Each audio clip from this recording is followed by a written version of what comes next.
Hello, welcome today at the World Cup. It's me, Chris Brack, and it's him, Kev O'Sullivan. Kev, we're back again. I feel like I've not seen you for like an hour. An hour, yeah, it's been like a lifetime. Feel like a lifetime. You wish it was longer, didn't you? Yeah, tell me about it. But we'll have a talk about the World Cup, which would be really good because you missed the first two games, and unfortunately, they were the best two games. Yeah, and it looks like they were the best two games of the tournament. To be fair,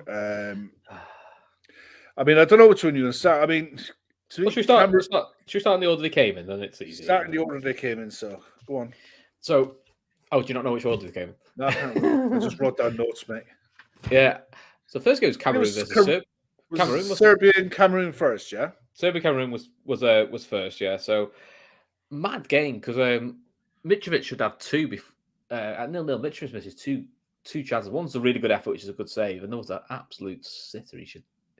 He should score, and then in the end, Cameroon go 1-0 up, which is it was a really good. It was a ball into the far post, and he just gambled. There's a Castelletto. He just gambled, and it took two flick-ons as it came through, and bang, he taps it in 1-0, and it was totally against the run of play from what I was watching, and yeah, it was like Serbia were the dominant side, but bang, 1-0 down. And then two goals in injury time. 2 goals in injury time, yeah, at the end of the first half. The first one's a really good header. The second one was a lovely hit as well from Milinkovic-Savic. Should the keeper do better? It's quite close to him. It's close to him, but it was still hit. Yeah, I suppose he should do better, but it's one of those that if they go in, you're delighted, you take that. And given the situation of the game, you score one, bang, here's a second one. And that was the story of the game as it turned out in the second half. It was nuts. Jonathan saying Aguisa's at fault for both goals for him. I don't know. See, this is the thing. I was in work. I was only following the scores as they were happening, and I have my phone set for the alerts to go off. And the alert went off for the first one. I thought, and then it went off like a couple of minutes later. And I've already had that one. And I looked at it. It's like, wow, 2-1. And it's like, this is typical. You know what I mean? On a Monday morning, we're all sat in work, and it's crazy. But yeah, and then they make it 3-1. It's a really good team move, and it's a nice easy finish for Mitrovic. He gets his goal. And you sort of thinking, I think that's game. You feel like that's game over a little bit. Long time to go, but you sort of feel like 2-goal lead international football, that tends to be enough, really. And then let's talk about the most mad goal ever, because it's Abubakar who ball's played through to him. He looks miles offside, and he does this audaciously odd technique for a chip where he always like spoons it up in the air. And like you said, Kev, it's because he thinks he's offside. It's like no pressure, because it reminds me a little bit of a goal we conceded at home to Napoli a few years back, where ball came through to the guy and he thinks it's offside. He just cracks it so clean, and you think, oh yeah, no one knows was just it six that offside. The offside. And then you see him look, and as soon as you see the first replay, you're going, oh, that looks on that. And Tom has just thrown a firework into the chat. Tom, we'll get to that in a minute. All right, we will get to that in a bit. All right, because there's strings attached to that one. So, but we will definitely get to that. And then Choupo-Moting just scores goals, doesn't he? He does, yeah. No matter, and he's one of those players, right? I mean, he gets all kinds of abuse, but he's had some great moves. He must have a fantastic agent. He does. But the only move that's not really worked out was Stoke. Yep. And he's at Bayern at the minute. And he's just one of these guys that he just gets a goal. He gets in great positions. He'll miss more than he'll ever score. Yeah. But he gets in a position to miss them all the time. And this one went in, and here you are, 3-3. And it's like, the way the group is set up really now, look, we can chat about the Brazil game. Let's do the Brazil game next then, because they're all... It was 1-0. It was an absolute bore-fest. Casemiro scored an absolute belter in 83 minutes and jumped up. Yeah. Oh, it's a lovely goal. volley. We did the Vinicius Junior offside goal as well. Yeah, which when you watch, you think, when you see the replay, he's miles off Richarlison, and he does come back. So he gets the tackling, which sets the goal. So it definitely is. It's an easy offside, but the Casemiro finish is ridiculous. Outside the foot, absolute. He just hit it. He just hit it, didn't he? He just absolutely twatted it. But the thing is, that's the technical term for it. Twatted it. Yeah. on the offside, the amount of people I saw online complaining that goal was given as offside and complaining about VAR, actual blue check journalists complaining that it was given as offside. When you see the first replay going, he's 2 yards. He's 2-3 yards offside. He runs back to an onside. He runs from an offside to onside, tackles someone, and sets up the goal. If he doesn't make that tackle, the ball never gets through to him. It's not like did he not touch it? He tackles him. It's an easy offside when you see the replay. Ridiculous. It was ridiculous that it's even a discussion. The thing is, that is the whole point. Most of those journalists, I guarantee you now, if that was given against England, lynch mobs and all sorts about this going, it's miles off. Sometimes it's just an excuse to moan because it's easy. And listen, there's plenty of VAR and referees we can talk about which are shite. Yeah, but I'm just looking at the Casemiro goal there again. It was the outside of his right foot. He was falling away. And the way he cut it was perfect because he just caught it and went into the side net. And it was an absolute peach of a goal. And to be fair, Brazil were the better side by a country mile. Switzerland were awful. They were negative, boring. They had no invention. And to be fair, I understand. I mean, the balance of the game changed. Switzerland were just like, don't get beat. Yeah, I think Switzerland was settled for don't get a heavy defeat, and we'll take our chance. We'll take our chances against Serbia. Yeah, it's one of those things, right? I mean, the thing is, the game changed on the substitutions when Fred went off. But you look at the balance of the side tonight comparing to the balance of the side the first game where they played Neymar as like a third midfielder and what's his name from West Ham? He's Jonathan with a great shout there. Poborski 96 style, that second goal. That's a perfect way to describe it. That is exactly it. The scoop chip, yeah. But I'm convinced he only did that finish because he thought he was offside. Like all the press stuff then, isn't it? I'm not sure you do that when you know you're through, if you know what I mean. But listen, he credit where it's due. Good goal. It was a really good goal. And this is the guy who is looking at Mo Salah and he's like, I don't rate him. The only reason I'm not getting the credit that Salah gets is because I'm playing in the lower league and this and that and the other. Stop crying. At the end of the day, you're playing in the lower league for a reason, kiddo. But on the Brazil one, you look at the balance of the side they head out with Fred, Casemiro, and the guy who's at West Ham now, the West Ham signed in the summer, and his name just escapes me at the minute. His name's gone from him at the second. But, you mean? It'll be in a minute as well. But that three in midfield gives you a really good balance. Paqueta, it gives you a really good balance of defense and attack. So you can play like that for an hour, make the change, and they make the change. They bring Bruno Guimaraes on, and suddenly they're just more fluid. They brought Rodrigo on at half time, didn't they? Yeah. It's like they've got an embarrassment of riches in that side, and it looks like at the minute they're one of these sides that I think if you try to go after them, they'll crucify you on the counter, and if you try to sit in, they'll cut you through with clever passing and movement and pace. They really do look in a good position in this World Cup. They're one of the favorites for sure. There's probably 3 standout sides so far in this tournament. They're definitely one of them. But let's go to the middle. Let's go to the second game because this was also a cracker. This had all sorts, and even managers getting sent off. I didn't.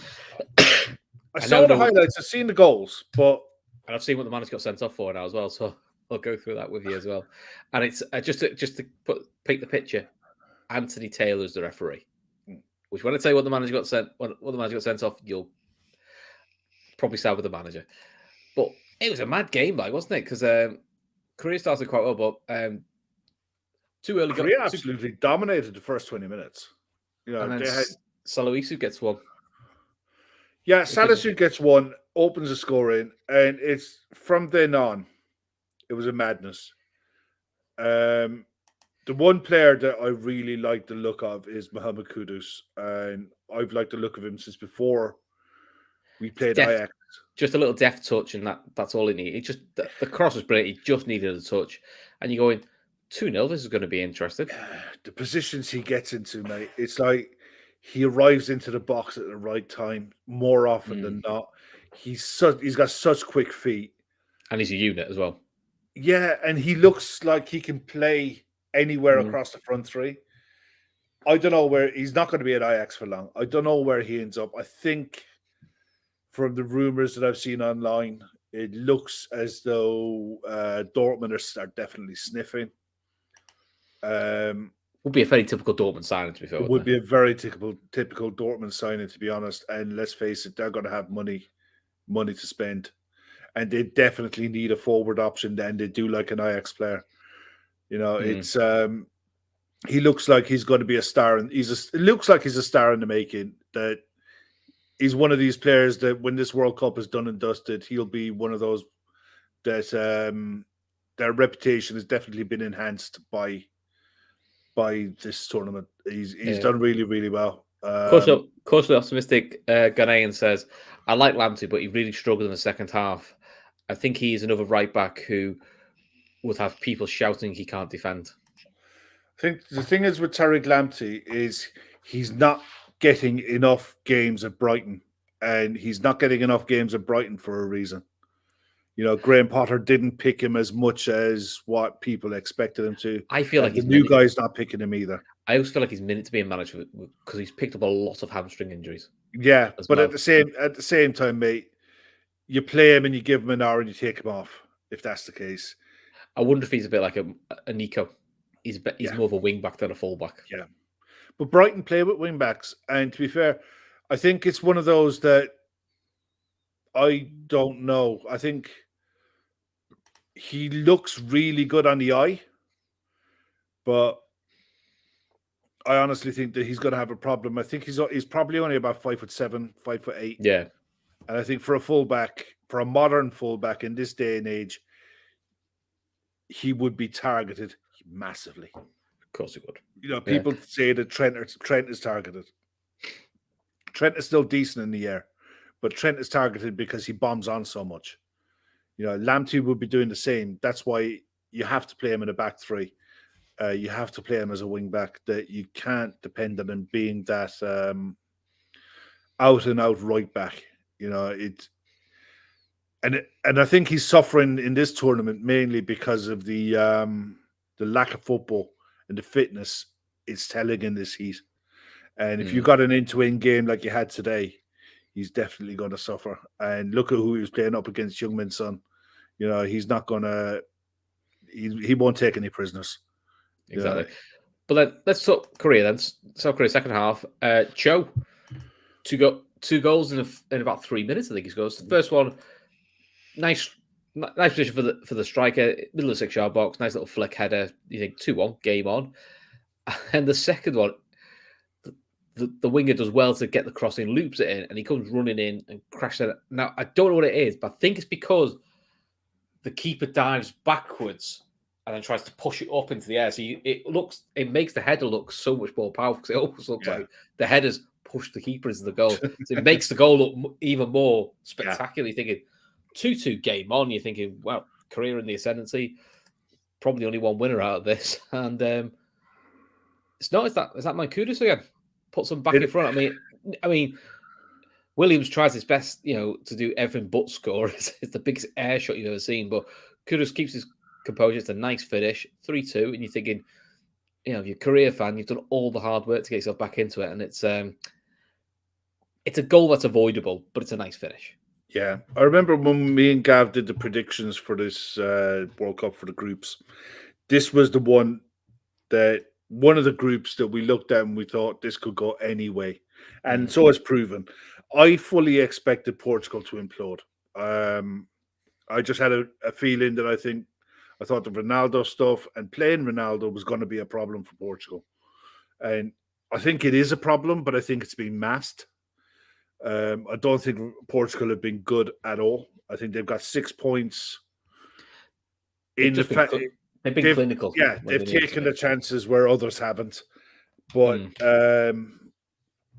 between the other three, Ghana, Korea, and Uruguay, Ghana sitting on 3 points is no shock to no one. When you actually look through that squad, there is some serious quality through that squad.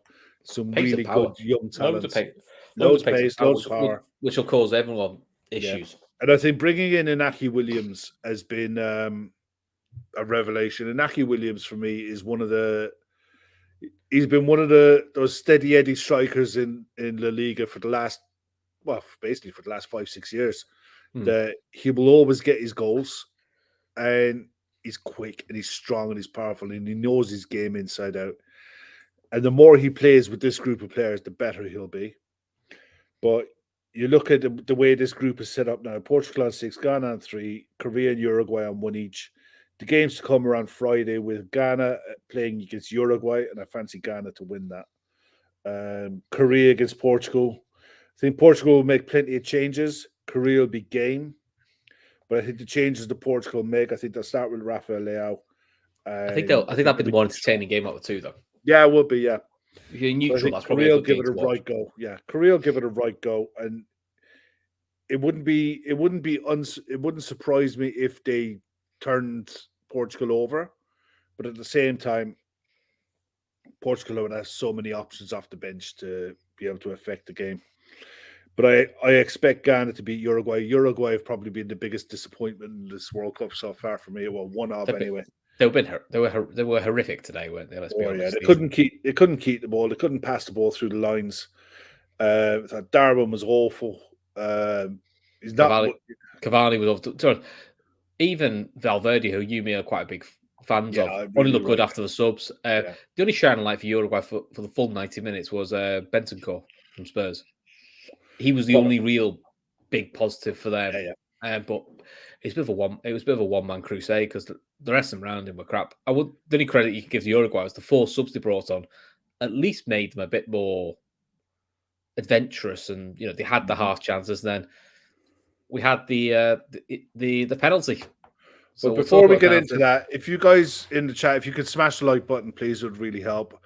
And what we're going to do at the end of the show is we're going to give away one of the beanie hats from the LFC Daytripper beanie hats that you guys have all seen online. Now, you've all seen the photos and that. They look absolute quality. I'm still waiting for mine to come through the post, but whereas I live out in the sticks in the middle of nowhere, I'm probably going to get mine tomorrow. A lot of them came out today, and they do look quality. So we're going to be giving one of those away towards the end of the show. And if you stay with us, you'll find out how when we get to the end.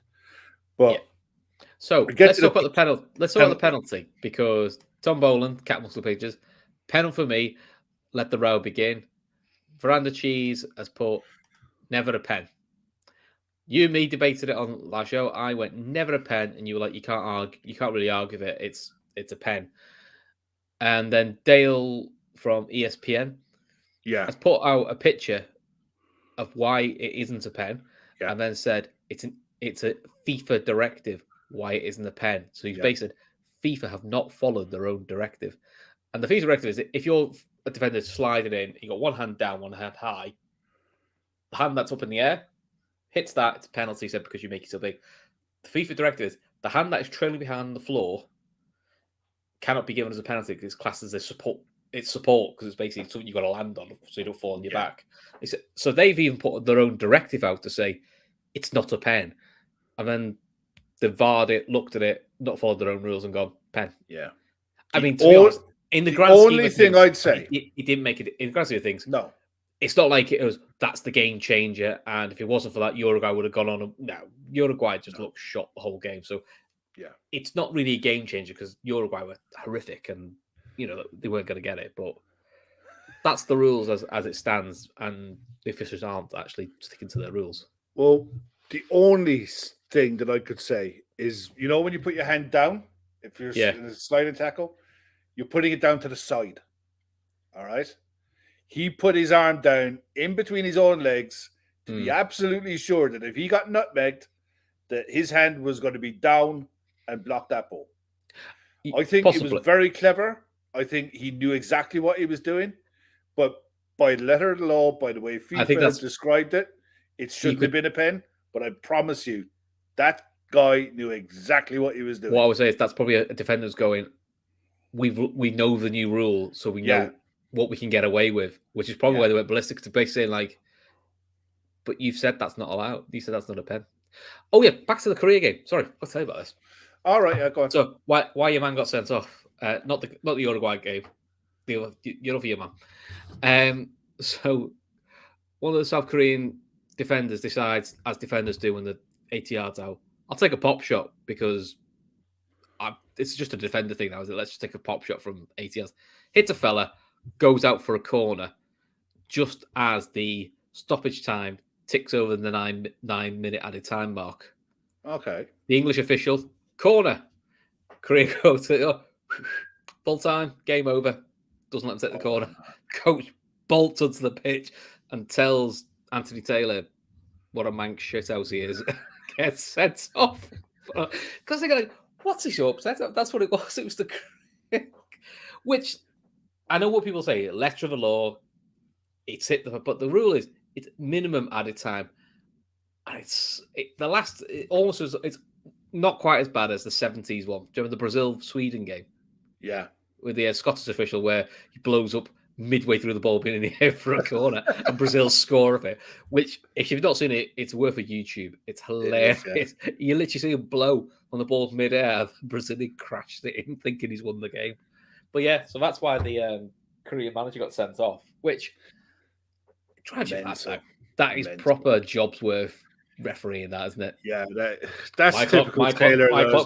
It's, yeah. You wonder why Red Steve with a comment here is, it's easy for some fellow watching on TV to say that that it's not a pen, but these poor refs have made a snap decision only 5 minutes after watching multiple replays. Yeah, give them a break. I know. That's the thing, Gus, because that's what I used to always say before VAR, which was just like, do you know what? If he's not seen it, or from his angle he's seen it, you win some, you lose some. It's a fact of life. When they get like 7 or 8 replays, you go, and you still get it wrong, you're like, Jesus fucking wept. You know what I mean? It would really annoy. I don't think, you know. And you know, at the start of the game, you get the diagram with the officials that are on the pitch. Then you get the video of the people who are in the VAR room, and there's a team of about 5 or 6 people in there with one guy standing behind them, a supervisor. So like, it's not as if it's one man in the canteen shed watching the replays either. It's like there's enough eyes on this to be able to spot it.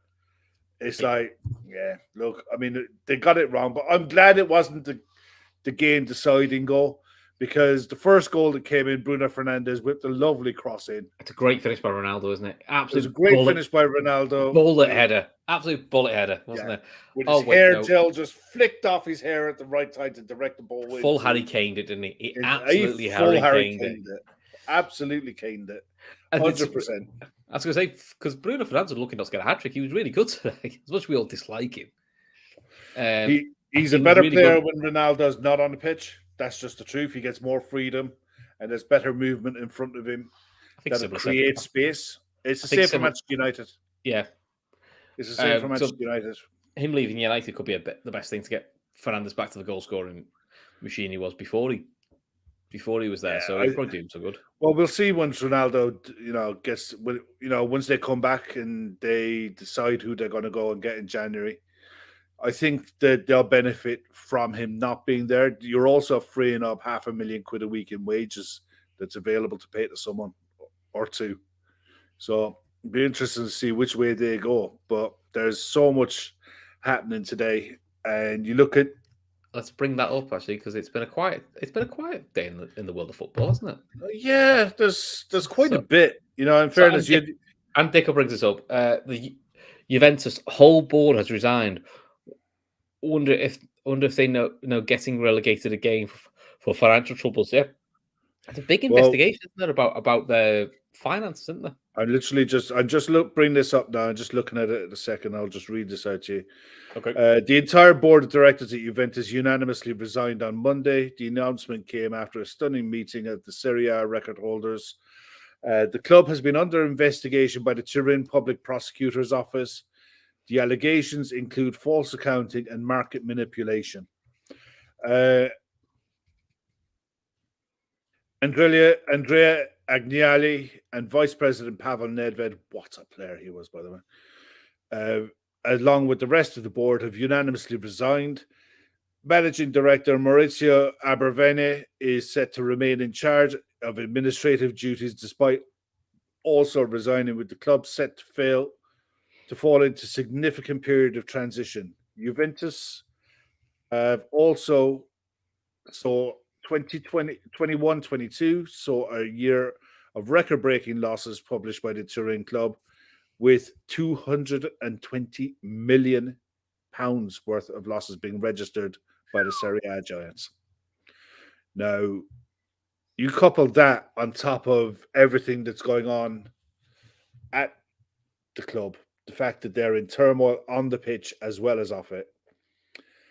Yeah, Laszlo's saying there, apparently Allegri is gone. This is another route. I haven't seen anything on Allegri, but it would be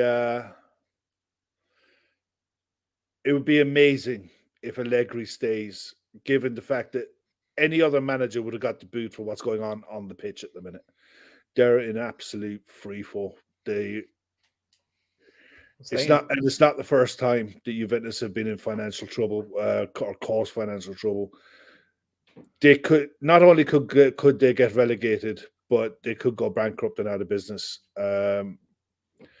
Because they're right, Juve need Man City lawyers. The thing is, I don't think they can afford them at the minute. I think it's mental. It is absolutely mental. We said this at the time when Juventus didn't qualify for Champions League. We said it with, I think, Barcelona, it's a similar state as well. As I think you're going to see a bit of a fire sale this January. And I think with Juventus, I think it's going to be financially needed to actually balance the books. Yeah, but I think you're going to see a lot of clubs. There's more clubs in trouble than you realise, don't you? Sometimes with this. Well, I think you're seeing it. Look, you're seeing it in general across economies across Europe and across the world at the minute, that the financial realities of COVID and what happened during COVID are really coming to bear now. And it's no different to football. Football, you had the extra year's grace given by UEFA. And now that that's ending, the realities are the bills are coming due, and some clubs aren't in a position to be able to afford them. So, and it's not. And to be honest, Juventus. I mean, Arthur Bell, who's currently on loan with us, there was some creative. I think they got done for some creative accounting between him and the Pjanic deal. So, unfortunately, the thing that's going to hurt Juventus is it's not the first time they've been accused of financial irregularities. I mean, that's where they were in Serie C, wasn't it? Well, I think it was the last time. Yeah, they were relegated to Serie C, and a few players stayed. The likes of Gianni Buffon stayed, and a few others stayed. But I mean, they've just moved into a new stadium. There's an awful lot of stuff going on in Italian football at the minute as well. No, they went down to Serie C. As the first time. This time, I don't know what's going to happen, but the difference between what's going on with Man City being investigated and what's going on with Juventus is Man City are being investigated by the Premier League for the last 3 years or more. Juventus are being investigated by the Turin Prosecutor's Office. So essentially, the Italian government are investigating Juventus for this, and it's not something that they're going to be able to escape. It's going to be fascinating what happens in the next few days and weeks, because the board don't resign en masse on the strength of the moral right thing. They've had a whiff of what's coming down the line, and what's coming down the line could be really disastrous for that club. Yeah, so it's one of those things to keep an eye on. And then, the FA Cup draw happened as well. Yeah, the FA Cup as well. That proper sailed me by until someone put it in the chat, and I was like, I didn't know it was today. So Liverpool at home to Wolves, City at home to Chelsea, and Everton have got United, or was it United got Everton? One way around. So a few really interesting ties there. So there's going to be some big clubs and Everton going out in the third round. So, it is going to make the FA Cup open up a bit more, isn't it? Oh, it is going to massively open up for sure. I'm just looking at the full draw here now. You got Preston against Huddersfield, Middlesbrough, Brighton, Chesterfield, West Brom, Man City, Chelsea, Charlton or Stockport versus Walsall, Bournemouth against Accrington Stanley, Tottenham versus Portsmouth, Derby against Barnsley, Cardiff Leeds. That'd be tasty. That'd be tasty. Brentford against West Ham. That'd be a good one. Yeah. Bournemouth, Burnley, Coventry, Wrexham, Norwich, Blackburn, Villa against Stevenage, Luton against Wigan, Oxford against Arsenal. That's a handy one for Arsenal, to be fair.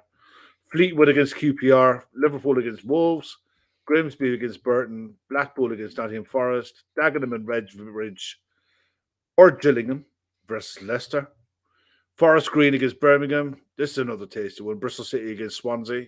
So definitely want to see that one as well. Hartlepool against Stoke, Hull against Fulham, Palace, Southampton, Millwall, Sheffield United, Shrewsbury, Sunderland, Sheffield Wednesday at home to Newcastle, Manchester United versus Everton, Reading v Watford, Ipswich v Rotherham. Ties to be played the weekend of the 7th of January. So the hope is that we've got a home draw against Wolves, and hopefully we can debut a new signing or two. Hopefully, but nice also, that'll be nice. But also, it's a lot of all Prem ties, isn't there? You don't normally get that many on. Well, you always got to get 2 or 3 just on the law of averages, but to get that many is a bit unusual. So yeah, City Chelsea as well. I mean, in fairness, that's a proper. If that was a final, you wouldn't be shocked. But Chelsea are in a rotten run of form at the minute, and the last thing they probably needed was an away third round tie to City, because I honestly think that your man there won't be there long. Who's that? Sorry, Graham Potter. I don't think he'll be at Chelsea much longer, to be honest.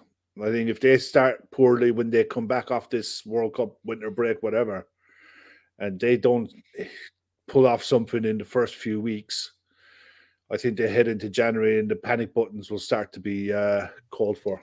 Because Hidding's got his bag packed ready just in case. Just in case. Apparently he's out of the World Cup at the minute. So can you imagine Gus Hiddink comes to the game for like a 4th spell in charge? I love Gus Hiddink though. He's been around forever today, isn't he? He's almost as old as Father Time, that man. He is almost as old as you, mate. Nah, getting there, not quite. So the other thing we thought we'd talk through then is we'll have a talk through tomorrow's fixtures, Group A and Group B, because we thought now what we should do is just talk about the next round of fixtures for tomorrow, because most of the groups now have got at least some sort of permutation that's going to fall for them. So let me give you the Group A fixtures tomorrow then. So we've got Ecuador against Senegal and Netherlands against Qatar. So the way Group A is sitting at the moment, Netherlands are top on 4 points. Ecuador is second on 4 points. I think it's on the head-to-heads. That's why they're second. Senegal are on 3 points. Qatar are on 0. So Qatar are out. They can't qualify. But the other 3 could all qualify depending on a mixture of results going their way, which is a bit of a surprise to the Dutch, because you were expecting the Dutch. I mean, you would expect the Dutch just to wipe the floor with Qatar, and that'd be the yeah. But it's been such a funny tournament. Would it really surprise you if Qatar got a draw? Because it just feels like that sort of tournament at the moment. Yeah, no, I think the Dutch will batter them. I think the Dutch will. They'll want to make a statement against Qatar. They want to get their tournament up and running. There we go. Fair play is why Ecuador are second. There we go. So Ecuador against Senegal. So Senegal have to win. Ecuador just need a point and they're through. Yeah, so, I don't think you can ever play football for a point. I don't. No, but you've got that safety net of knowing. I think play for a point only ever comes into the equation when there's like 15 to go and it's still level. I think that's when naturally the thought goes to the end of don't lose now. Yeah. It'll be a good game because from what I've seen of Ecuador, I like what I've seen. You can see why Moses Caicedo is a wanted man. He's been brilliant. But the one for me that has stood out for Ecuador has been Esputian, the left back. Brighton had absolutely no qualms letting Cucurella go to Chelsea for a big fee, and they brought this kid in, Estupiñán, for I think what was it, about 7 million they paid for him or something like that, 6.5, 7 million, something like that. Something like that, yeah. What a player he is! He's got some engine on him. He's up and down that wing like no man's business, and he's been really, really good. I've been impressed with Ecuador. I hope they go through. I think there'll be a tough challenge for whoever finishes top of the England group. It's far from a given that whoever tops that England group, because that group has been full of dross, poor quality that I've seen, especially in the last game. The first game, England were good. They were clinical. Second game, God, they were awful. It was turgid, wasn't it? Really turgid. I think last time England played Ecuador, I think it beat them 1-0 in the. I think it was 2002, but it was literally 1-0, and it was a dog of a game. It was such a.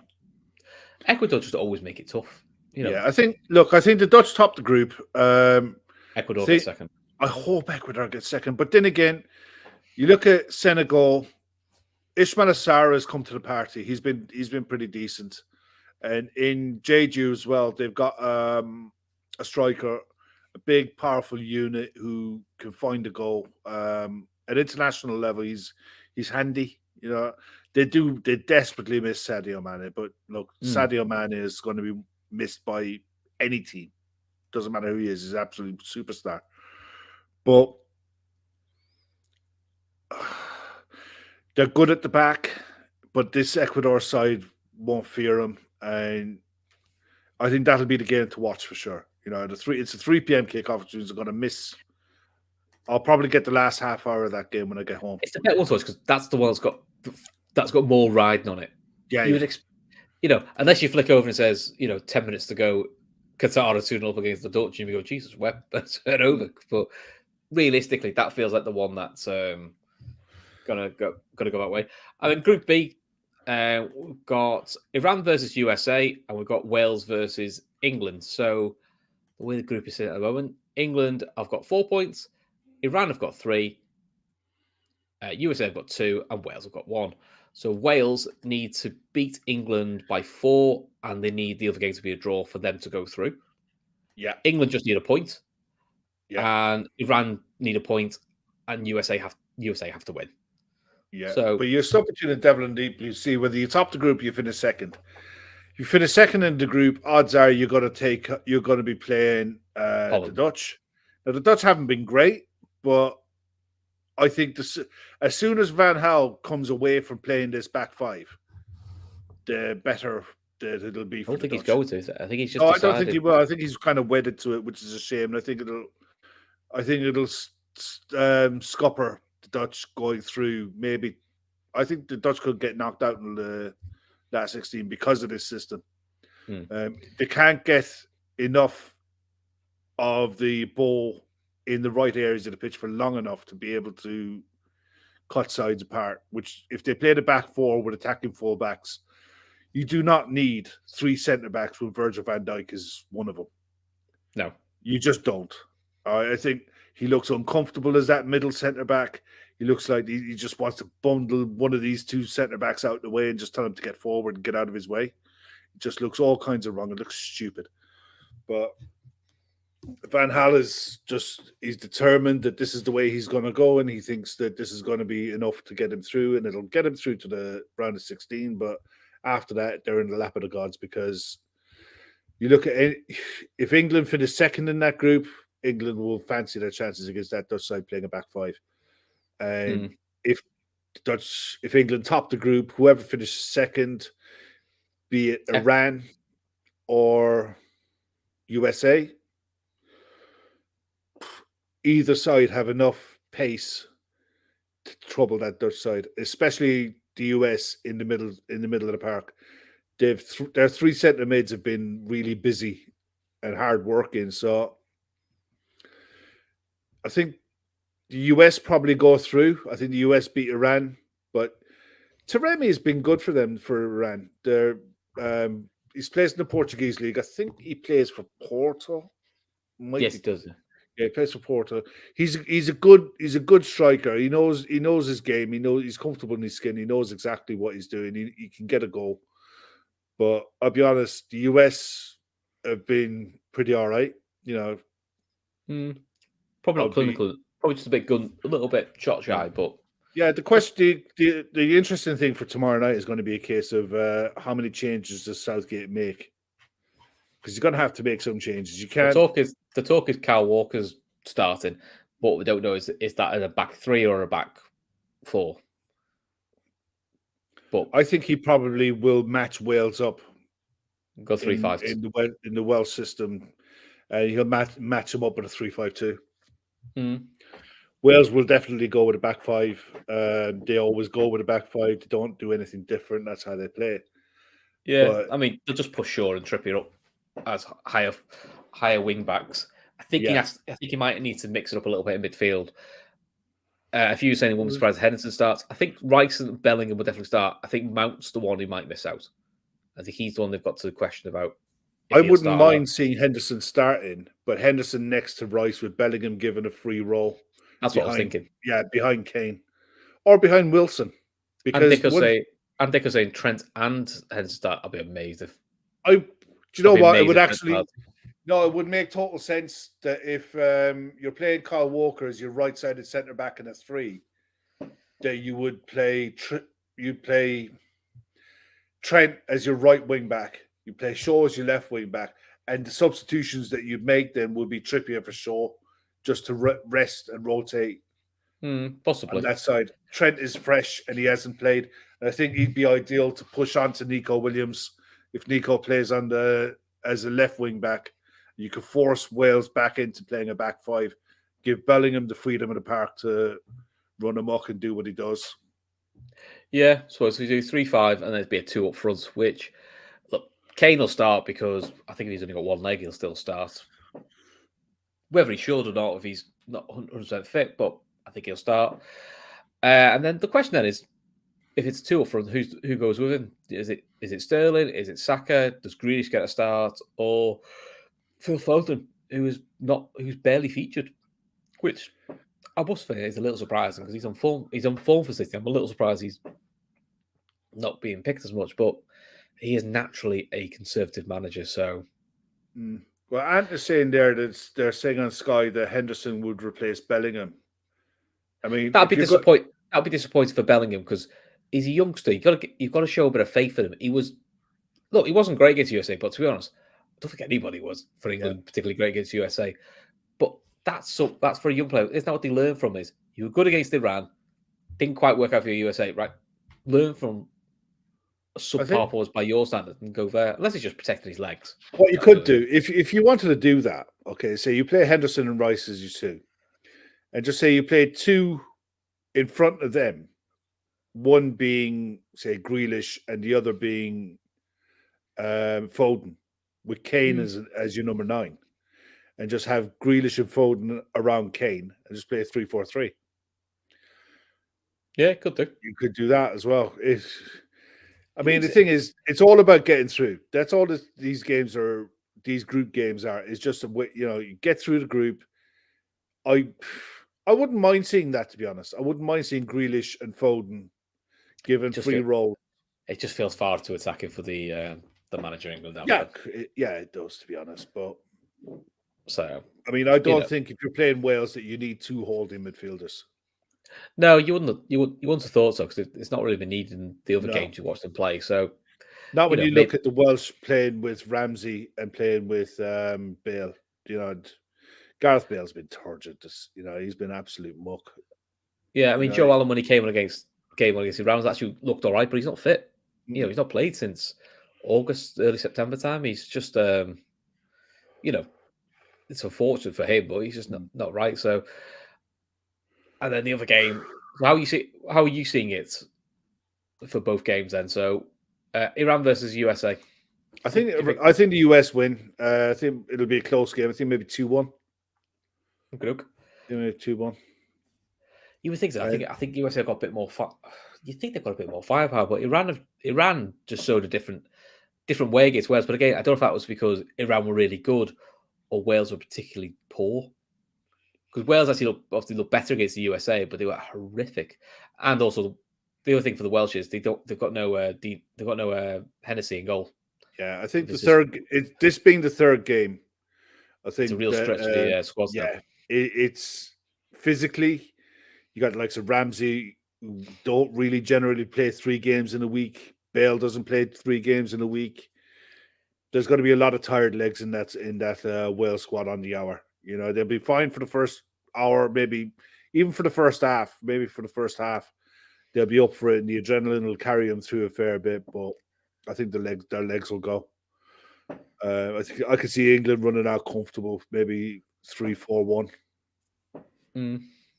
Yeah, can't remember. I mean, I watch the highlights tomorrow morning on the Wednesday morning. Keeper, what's his face? Might he might get a goal from a set piece or something. He's a big lump. He can create stuff. But in general, I just think Wales are definitely looking at this tournament they're glad they're there. They got the hoodoo off their back. It's the first time they qualified since 1958. Their FIFA coefficient has gone up, so they'll be higher up in the coefficient for qualifying groups going forward. But in general, they look a side that are definitely trying to phase some of the older boys out and bring in some of the younger players through. And they've got some decent young players to come through as well. Yeah. So Antika is definitely spot on. The Iranian players have a lot more serious problems than football on their minds at the moment. There is that political background. One of the bravest things I've seen in this World Cup so far was the first game where the Iranian players didn't sing their national anthem. Given the fact that their families are at home and they don't know what's going on with them, I think that was one of the bravest things I've seen from any sports team ever. To be honest, it's got so off the scale brave. And part of me would love to see them go through just for that reason alone. I just think the US are going to be a bit too strong for them on the day. You would think so. On paper, you would think the USA team would. I think I've got more options to rotate. You would say, yeah. So again, it's going to be a really good game. I mean, you got the Wales-England game, and part of me would look at the US-Iran game thinking that's probably the one to watch. But when both games are kicking off at the same time, that if there's goals in one game, they'll show them, they'll flash it up, or have you would think so, wouldn't they? It's one of those games where you need those 2 games is where you need that. The BT goal show. That's probably better. And saying there, have I seen what happened to the Iranian players? No, I haven't seen anything new. I was following a post for Mohammed Jogee posted something, a video of what's been happening in Iran recently, and it's scary.